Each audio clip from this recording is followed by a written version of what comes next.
Greetings. This video was inspired by a comment that someone made on one of my other videos.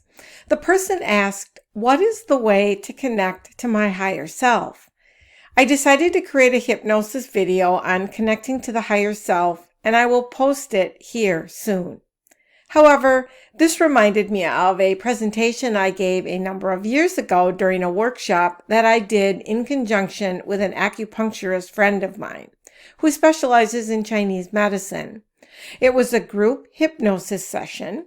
I led the group in what I call a hypnotic journey designed to make a connection with the higher self, and she carried out a protocol called 7 Dragons while the participants were in the state of hypnosis. The 7 Dragons, according to Chinese medicine protocol, uses a set of 7 points that are set in a pattern that reconnect the patient to themselves. According to ancient Chinese medicine, the 7 dragons are the 7 beneficial dragons that patrol the human body and expel any evil spirits or demonic entities that have taken up residence there. Use of this protocol can treat both obsession and possession. The inspiration for the workshop was a little story I heard called The Truth, and this is how it goes. After God created the world and settled man and woman there, he wanted to place the truth somewhere in the world where humans would eventually find it, but not before they attempted to figure it out for themselves. He asked the archangels for advice. One archangel suggested that the truth be placed at the top of the highest mountain peak.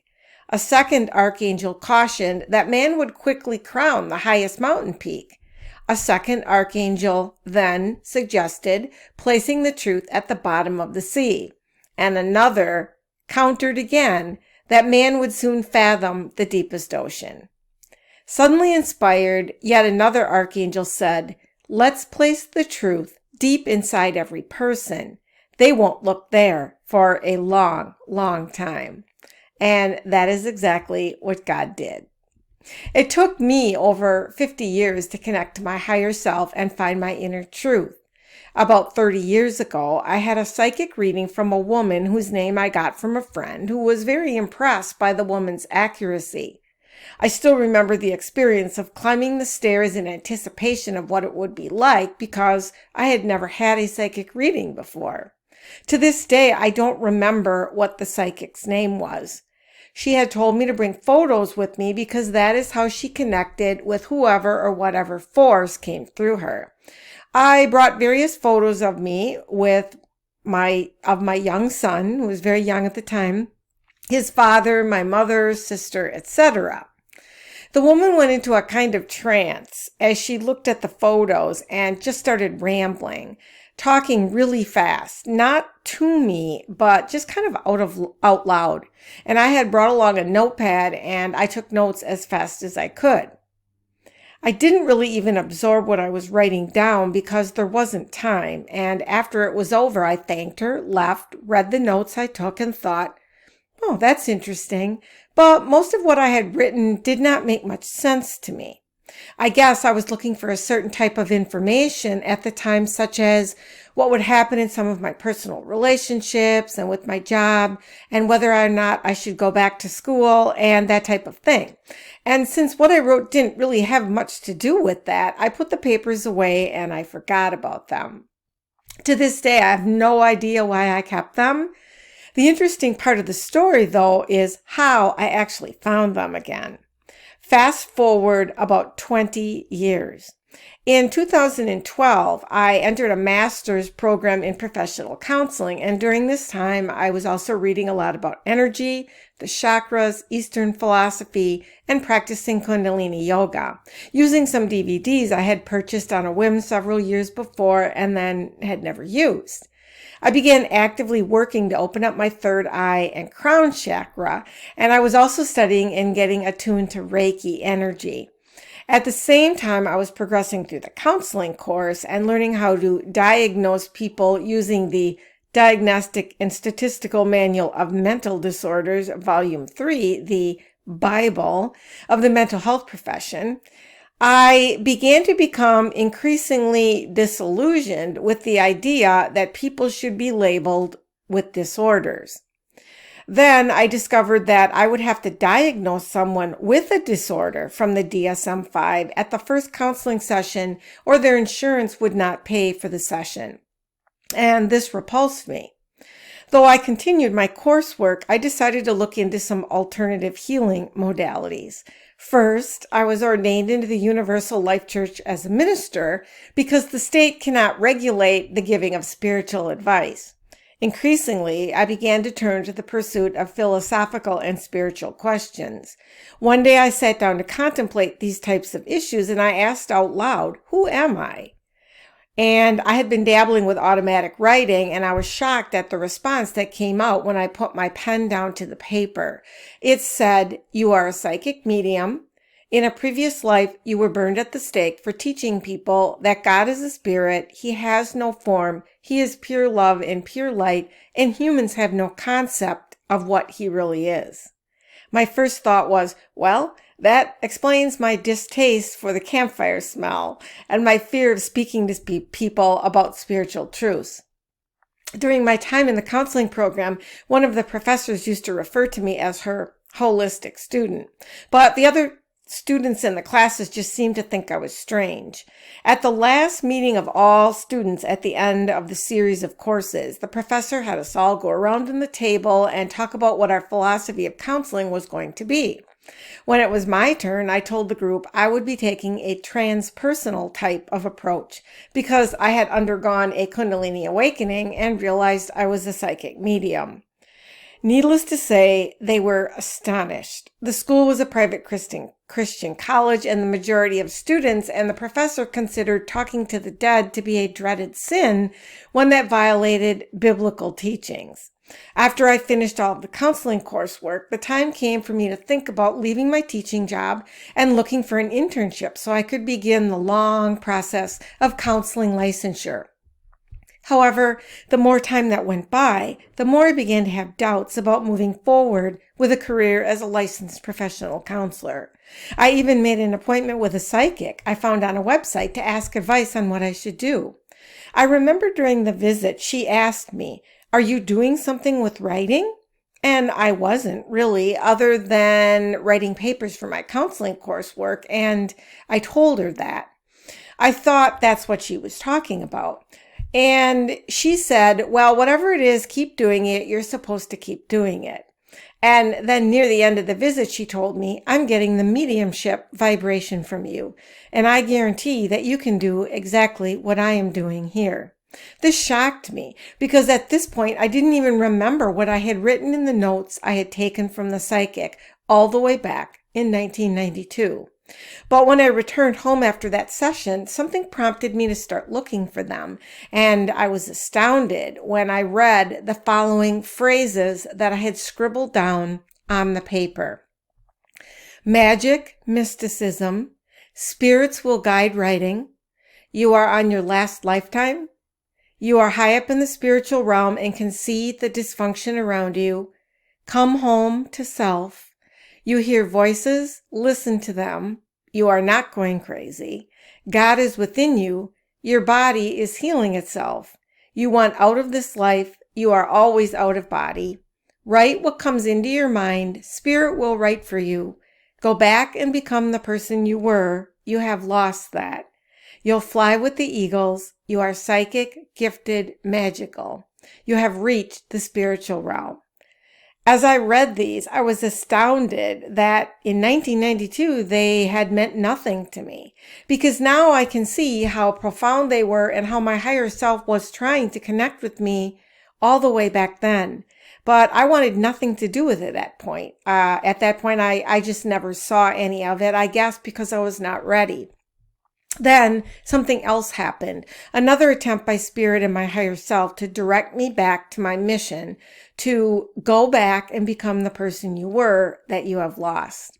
In January of 2013, one of the students at the high school where I taught committed suicide over winter break. He was popular, athletic, and many students looked up to him as a leader. The school community was thrust into a sudden state of shock and confusion, and all kinds of rumors and stories circulated. I did not have the student in any of my classes at the time, but he was on the list of students that I was to have in my U.S. law class when the new semester began in a few short weeks. However, because I knew many of his friends and his family would be grieving, I attended the funeral. I took one of the memorial cards that are given out at funerals, and when I got home, I put it away and forgot about it. Fast forward to the beginning of the new semester. I saw that that student's name had been removed from my class list and a new student had been added to take his place. The new student was a young man I was familiar with and one who did not like me at all.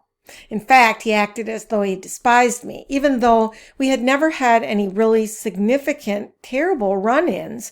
But I had written him up for disciplinary action on at least one occasion. As I looked at my list, I was crestfallen and I thought, oh no, this is going to be trouble. What I didn't know was that the student had been the best friend of the young man who committed suicide during winter break, and that he was in a deep state of grief over the sudden and unexpected loss. So on the first day of the new semester, the students in my U.S. law class were still in a state of shock. I decided to address the elephant in the room right away because the administration had handled the situation very awkwardly and had tried to push it aside. I don't know, maybe out of fear of copycat suicides? I'm not sure. The students, for their part, however, had interpreted this as a lack of care and disrespect and disregard for what had happened, and in their grief they lashed out angrily. Though all teachers were directed not to discuss the subject in class, explaining this might be perceived by parents as a waste of time, waste of class time, I simply refused to follow this direction. The students poured out their anger and grief, especially because they knew the boy was supposed to have been sitting right there in the U.S. law class with them, and now his absence hung like a ghost presence over the classroom. I let them get it out and then asked them what they wanted to do about it. They decided they would dedicate their classwork that semester, our mock Supreme Court and our mock trial, to the young man who had died and in that way keep his memory alive. All this time I noticed that the best friend of the boy who had died was being very, very quiet. He was silently crying over in the corner of the room. This broke my heart. And I went home that night and desperately tried to think of the best way to help him. And because all my life I've turned to books for comfort, support, and knowledge, upon returning home, I scoured my bookshelves for a book that I could give him that might help ease his pain a little bit. So as I searched through multiple volumes on one of the bookshelves, I came upon a small paperback book about children who had had near-death experiences and had come back to tell about how beautiful it was when they reached the other side. I thought that would be a perfect book to give to the student. So I pulled it off the shelf, and when I did, a small white card about the size of an index card fell to the ground at my feet. It must have been stuck in between two books. When I picked it up, I was astonished to see it was the memorial card from the funeral of the student who had died. There he was, his picture looking straight at me. I got very emotional. I picked up the card and I spoke directly to his photo saying, "Give me something for your friend. He's grieving. He's in terrible pain. Give me something for him that will help ease his suffering." I walked over to the counter, sat down with the memorial card in front of me, took out a pen and a notebook, and started writing exactly what came into my mind. Out came pages and pages of words from the young man.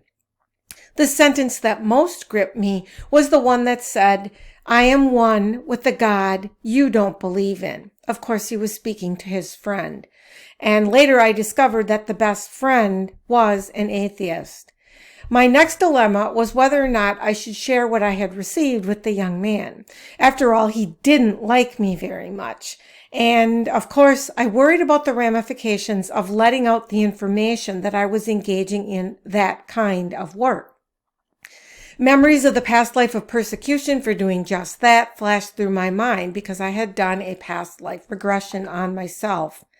In the end, I decided to share it with him, and it was the beginning of my journey of using what I received through my channelings to aid in the healing process of others. I spent many lunch periods with this young man, letting him talk about his friend. At the end of the semester, he made an unfortunate choice for a senior prank, and as a result was banned from taking his exams at school and from walking at graduation.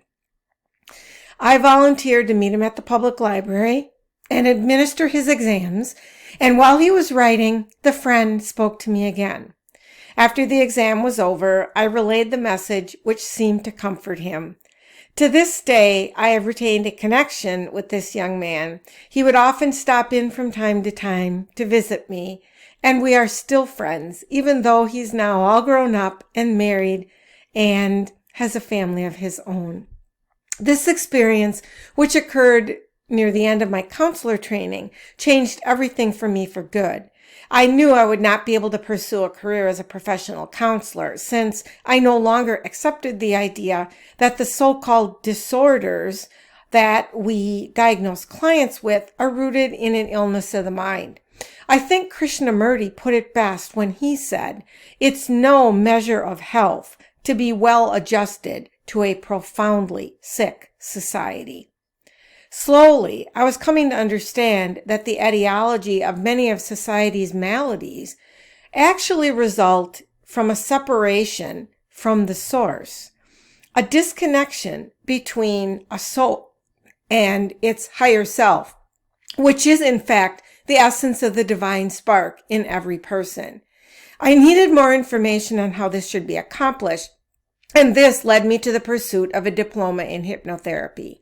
I engaged in an intense course of study in hypnotherapy, and I graduated in June 2016. I specialized in the use of hypnosis for trauma and PTSD and past life regression therapy. This led me to a technique called spirit releasement therapy, which seemed a perfect fit for me due to my gift for mediumship. Hypnosis has the power to change people from the inside out.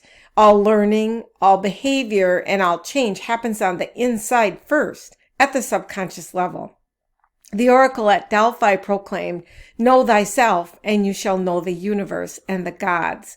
Through hypnosis and reconnecting with our higher self, we can get what I call our inner republic in order and transform our lives.